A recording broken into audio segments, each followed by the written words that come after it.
YouTubers, it's the Irish Funner, and today I wanted to talk to you a bit about the earnings of what sounds like they're professional runners compared to other athletes. So I got some notes here I got from the internet, put some time into it. It's good to be prepared. Yeah, some of them make more than $80,000 a year.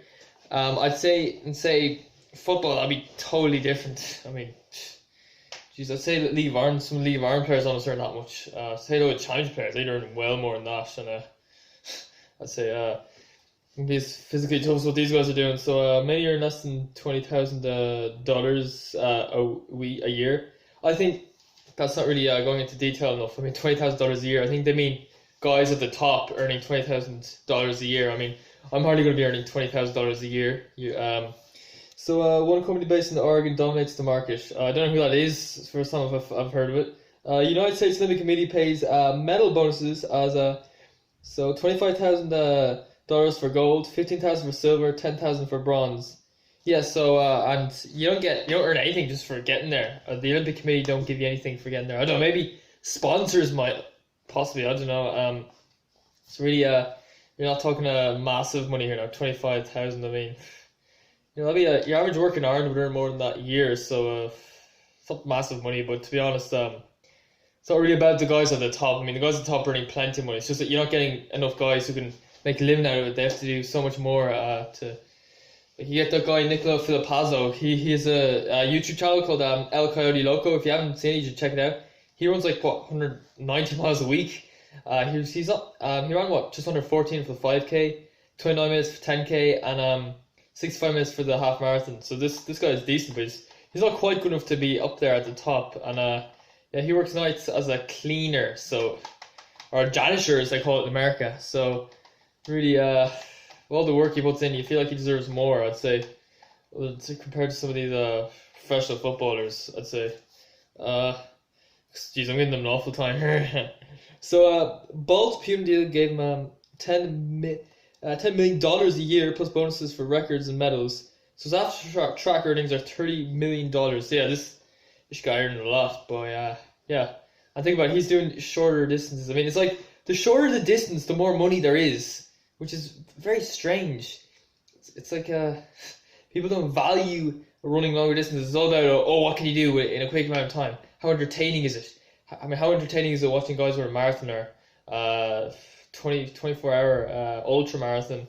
Well, what good is that? So I don't know exactly what Bolt does in his training, but I imagine running wise he does a lot less than the likes of the guys doing longer distances. I don't think Usain Bolt goes out for 10-mile tempo runs at 5-minute mile pace. No, I just can't. I don't think he'd physically able for that actually. So Mo Farah has a net worth of $5 million. I don't exactly feel sorry for Mo Farah having that much money. I mean, he's loaded. I'm gonna compare it to the other athletes now, and as I mentioned earlier, it's about having more professionals, having more guys at the top being able to train full time for worries of I don't know, jobs or all that, or getting your food from your local dumpster or whatever. So Usain Bolt gets $60 million a year. And I don't think he's doing as much mileage now as Mo Farah, to be honest. Leo Messi's net worth is $280 million a year. I don't think he's even doing as much mileage as Usain Bolt, to be honest, Leo Messi.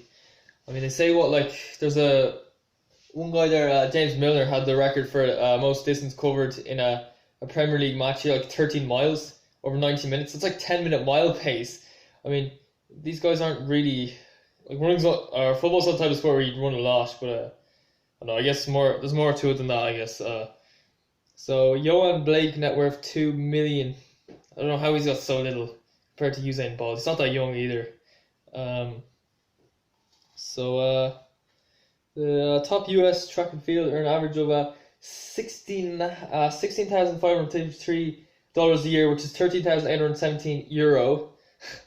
I didn't think they were earning that little. I would have thought the top US track and field athletes would have been earning enough to at least like a decent living for yourself, as in 20,000, a high standard living, 20,000 euro a year, or equivalent of that in dollars.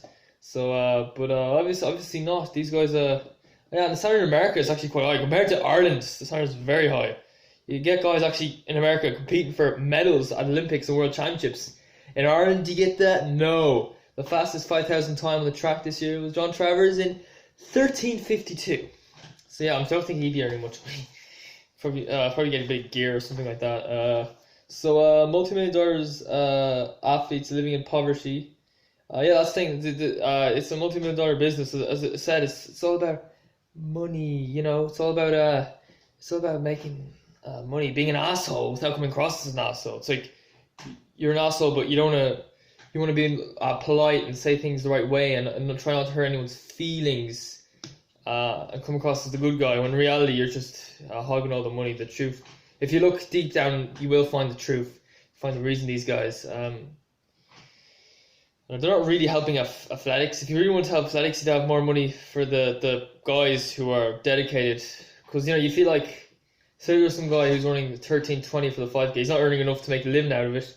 I mean, you imagine he'd be better if he could go full time and just worry about running rather than have to get another job or whatever, but that's just my opinion. So this guy called Cyrus Kotler, two-time Olympic javelin thrower, estimates that after expenses, the most he's earned in a year is $3,000. So yeah, I mean, it doesn't say exactly how good he is, but if you get into the Olympics, that'd be pretty good. $3,000. Yeah, it's not really huge, big money now, is it? Okay. Who's up now? Olympic movement required to disclose how they spend their money. Yeah, so it's like. It's all secret. It's all protecting our identity, our ego. We don't want people to think badly of us. We just want to get away with all our doings. We just, it's all about us. We want to, yeah. That's the way it is, I guess. 1971, the IOC removes requirement for being amateur. Yeah, so up until that stage, it was strictly amateur, and I mean very strict. I read a book about this guy called Jack Tarrant. He was known as the Ghost Runner. He used to be a boxer. I think then he became a runner at the age of 18 or 19. And when he was registering as an athlete, people asked him, have you ever got any payments before doing sport? And he said yes, because he did. He got a once-off £17 donation while he was a boxer. So they considered him a professional. So he wasn't allowed actually run in the races. It just wasn't. He was bad. He didn't agree with the rules. See, some of the rules out there are kind of stupid. You have to say they just get people down sometimes. It's good to go against authorities sometimes, I guess. As long as it's for the right reasons. If you're just doing it for the sake of being a pain in the arse, then not really. But Jack Tarrant used to sneak into these races. He'd go in like disguise, trying to keep a low profile as possible, and then just sneak into the race once it starts. And I think for years he had to carry on like that. I think it's like 5 years until they eventually decided to let him compete properly, so he didn't have to go through all that crap. And anyway, so he ran the races. He got what he wanted in the end. So didn't finish reading the book, but he was a good runner.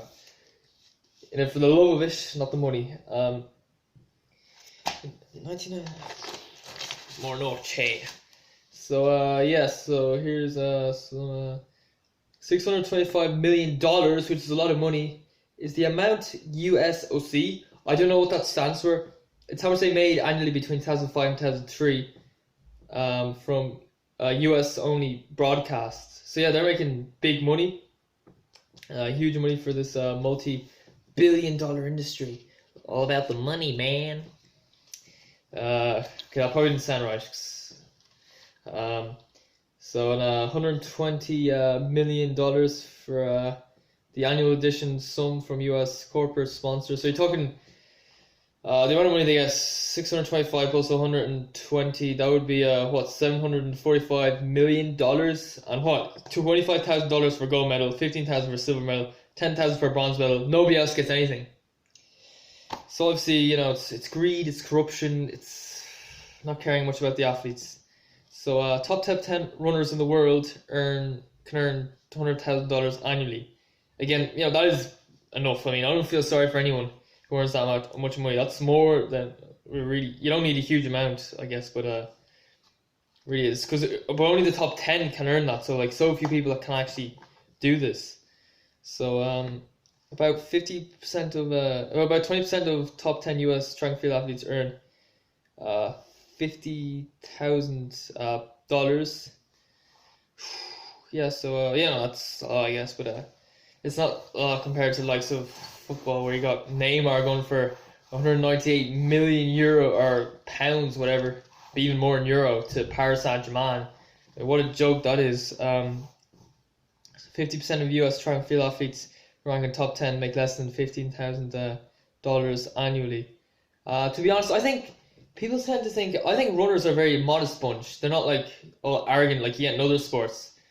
Like just that guy Ronaldo. Actually, I have him on my t-shirt. He's I find him very arrogant. I think it's mainly because they earn so much money just for playing a sport, and even though a lot of the time they're only just walking around very slowly or just standing still, complaining about a little knock they got earlier on from another player, and they earn so much money. There's so many people going to their matches. They're so well known, and it gets their head. That's the thing. It's so money because it's like say if you're a runner and say everyone says how great a runner you are, you start to believe them. But if nobody says anything about it and they just don't really take much notice of you, and when you tell people of your personal best, they just say don't really take much notice of it, then you don't think you're that good. You just sort of become more modest. But I think you have to become, sometimes in life these situations arise and you just have to try to make yourself humble and try not to come across as arrogant, and just remember how tough it is for some people out there. US runners in the 11 to 25 position ranges. I'm guessing this is in any specific event, whether that be 5K, 10K on the track, 1500 steeplechase, any of the mainstream events. Their money ranges from $10,000 to $60,000 annually. And yeah, I'd say for some people, like, it's unfair. Like, you might get one person who's better than the other, but the better guy does not earn as much money as the guy who's better than. It's just that's the way the world works. Full of inequality, and but I guess if you're in the Olympics and you can qualify for a Olympic final, then yeah, I'd imagine you would be a full-time professional. So US runners below that tend to have their other jobs, and so this is my video about just want to go through some facts on the whole money thing, the whole inequality, the whole they say it makes the world go around, but it really makes the world go unfair, go aggressive, go corrupt, and whatever. So do we feel as like could be like, comment, subscribe? I'd like to hear from you. What do you think about the whole money situation in athletics, and other sports in general? So hopefully I'll see you another time.